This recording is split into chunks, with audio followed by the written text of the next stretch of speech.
Indonesia, nothing is feared more than instability. But scenes like these have become more common. After 3 decades of military-backed rule, large cracks are beginning to appear in the new order regime. But as with many things here, first appearances can deceive. This isn't a riot at all. It's a police training exercise for the election campaign. And like the election itself, the uniformed men in charge are making sure nothing is left to chance, least of all the outcome.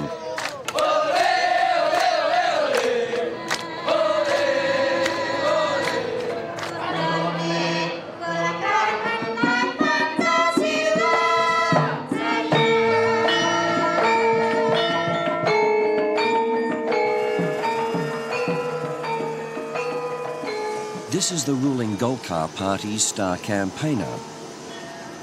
Siti Hadianti Rukmana, or Tutut, is a tycoon with a vast business empire. She also happens to be President Suharto's eldest daughter. Like the rest of the first family, she's treated like royalty.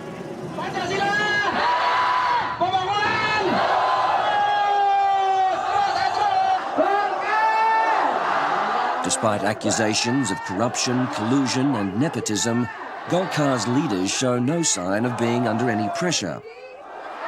After all, these people can afford to be confident. They know they're going to win.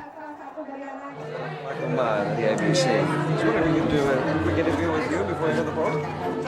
Okay, thank you very much. If you do get an interview with the president's daughter, don't expect to be alone. 70,02 ya, 02%. Jadi kita berusaha untuk mencapai target yang telah ditetapkan oleh DP Golkar secara nasional. Dan semua itu tentunya akan berhasil dengan dukungan dari rakyat Indonesia. Karena kami, golongan karya ini, seluruh kader-kadernya berbuat Could we be looking at the prospect of a Suharto dynasty, maybe? No, tidak ada dinasti Soeharto. Semuanya adalah sesuai dengan sistem yang berlaku di Indonesia. Jadi, despite being surrounded by local journalists, not one asked a question. But it wasn't for lack of interest. Next day, the Suharto dynasty story was front-page news across Indonesia.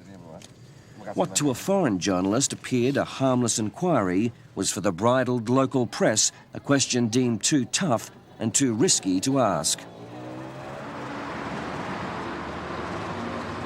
Most people here don't ask their political leaders tough questions. They're simply too afraid to directly challenge the government, and with good reason. Those who do run the risk of having the full weight of the country's security forces come crashing down upon them, often with dire consequences. Take the example of the young activist Budiman Sudjatmiko.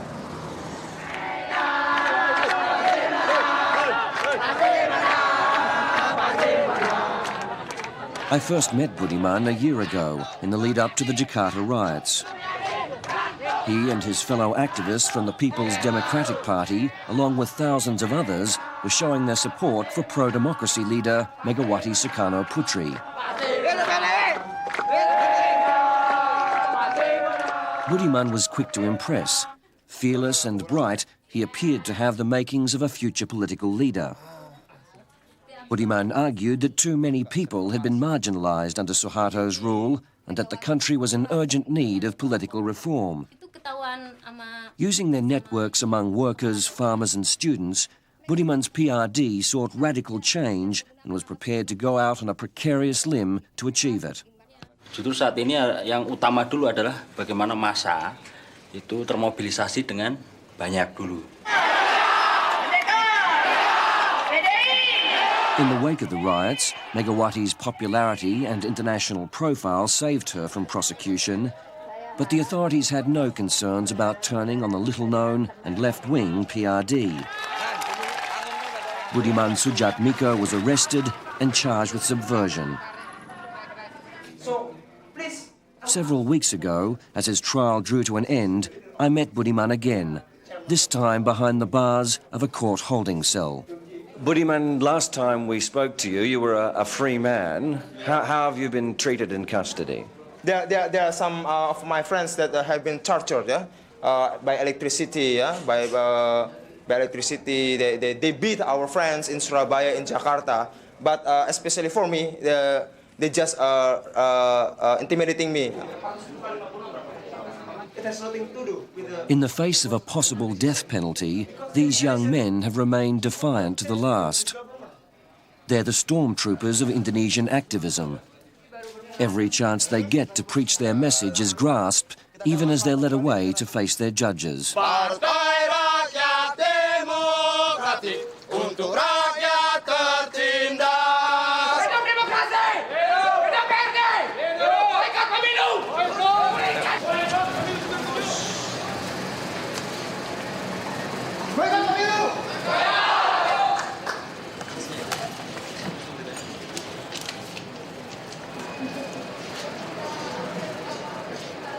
The court that Budiman appears before is far from independent. These judges are under intense political pressure, and it's rare for them not to bend. Like the national elections, the outcome of Budiman's trial is a foregone conclusion. This is the final day of hearings. Budiman tells the judges he won't be entering a plea. He declares their court to be unjust. Instead, he says he'll read a statement. There's an adjournment as the court decides. Budiman's mother and father watch their son's daring performance from the public gallery. They both support his stand and have suffered as a consequence. The military accused Budiman's father of being a communist, ignoring the fact that he's a devout Muslim. Saya seyakin-yakinnya Budiman itu melakukan yang benar karena dia membela orang kecil. Gitu, itu keyakinan saya. Apakah orang yang membela orang kecil mesti komunis? Enggak kan?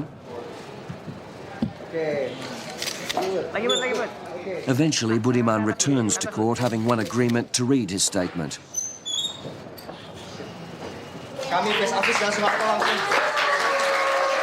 With a flourish, he dismisses his lawyers. As foreign diplomats, journalists and supporters look on, Budiman begins to read from a carefully prepared text, making full use of what may be the last public platform he has.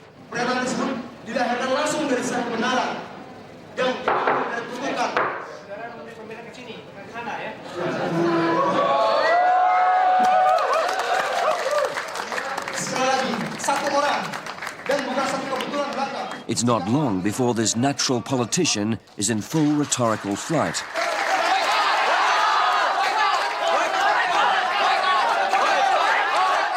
The gallery is impressed, the judge is clearly not.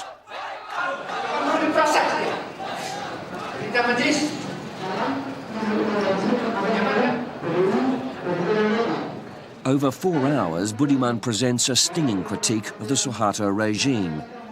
On the bench, the judges struggle to stay awake. The packed courtroom is anything but bored.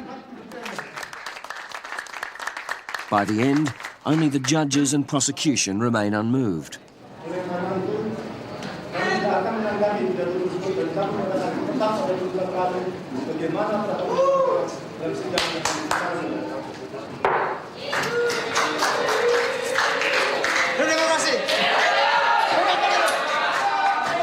Budiman is led back to prison. The verdict and sentencing will take place in 1 week's time. Budiman, how do you feel about the prospect of spending maybe more than 10 years, maybe 15 years in jail? Yeah, we still believing that we could lead the party from the prison, and I think still we could communicate with the other people, the member of PRD, through letter or something like that. And we will call the international solidarity from the Australian community also, to put pressure on this government. Lihatlah rakyatku, ini kami mahasiswa. Ketika kami berdemo, dihadapkan dengan pasukan-pasukan. Apa yang kami lakukan itu untuk rakyat kecil. Kami tidak ambisi dan kami tidak ingin menjadi apa segalanya yang kami mimpikan. The day of the verdict has arrived. Budiman and the other activists are taken back to court. They've been in custody for nearly a year, but their spirits haven't fallen.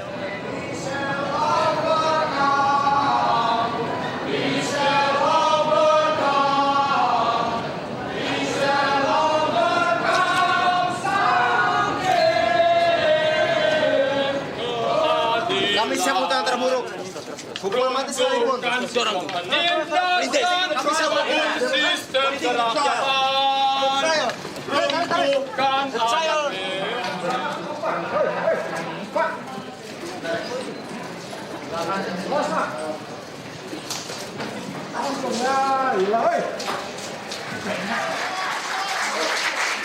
Hidup demokrasi.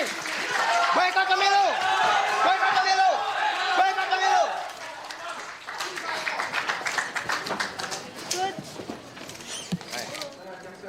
Once again, Budiman tells the judges he has no faith in their justice. What's more, he says he doesn't care what verdict they hand down and announces he's leaving the court. Hidup demokrasi. Boykot pemilu.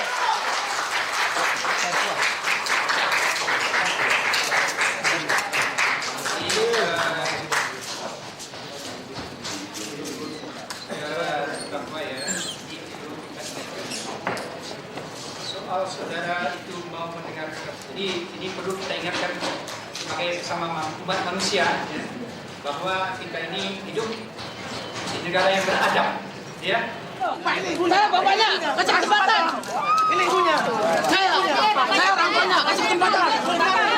Within the crush, Budiman's mother and father attempt to embrace their son. His mother is distraught, crying out as Budiman is led away.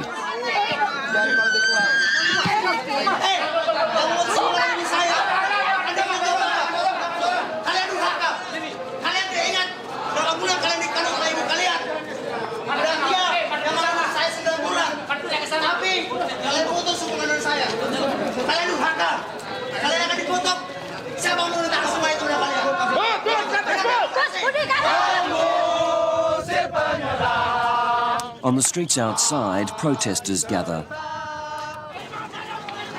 So do the police. Then plainclothes agents from state intelligence, known to everyone here as Intel, move in.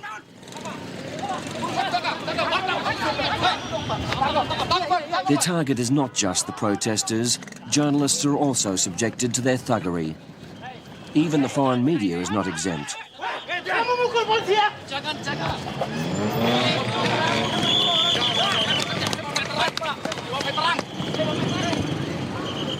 In his absence, Budiman Sudjatmiko is sentenced to 13 years in prison. Hilang, semakin hilang keadilan di negeri ini. Penjara tak membuat kami jerah. Kami akan berjuang sampai mati. Kami akan terus berjuang. Boykot pemilu.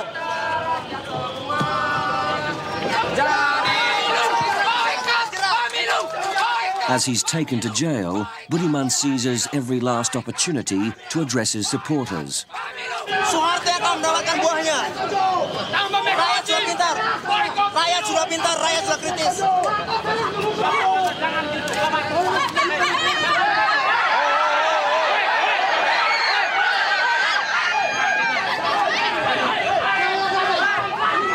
Mata dunia melihat. Mata dunia melihat.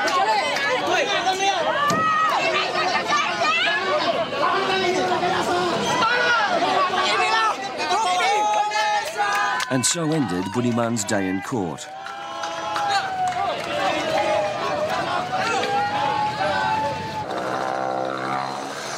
It's not just radicals who rail against rampant corruption and repression, it's the mainstream. These people belong to the Muslim-based PPP. It's a state-sanctioned party, but with the banning of Megawati's Indonesian Democratic Party, it served as a de facto opposition during the current elections. Although part of the elaborate facade of Indonesian democracy, these people also feel that they've been marginalized, and they're angry about it. IDT yang hanya dimakan oleh atasan-atasan pejabat yang selalu mengantongi uang dari atas untuk keperluan sendiri. Jadi rakyat kecil tidak terima dan hanya partai P3 lah yang masih berasaskan akidah Islam. Jadi kami harus ikuti. The military now claims Budiman's PRD is responsible for these outbursts. They steadfastly refuse to acknowledge that by muzzling political debate, not only have they angered radicals, but also the mainstream. The dissatisfaction felt by many Indonesians hasn't been so deep since the beginning of Suharto's rule. Meanwhile, a young man begins his long prison term. Budiman Sudjatmiko was 27 years old. He'll be 40 before he can again walk free on Jakarta's streets.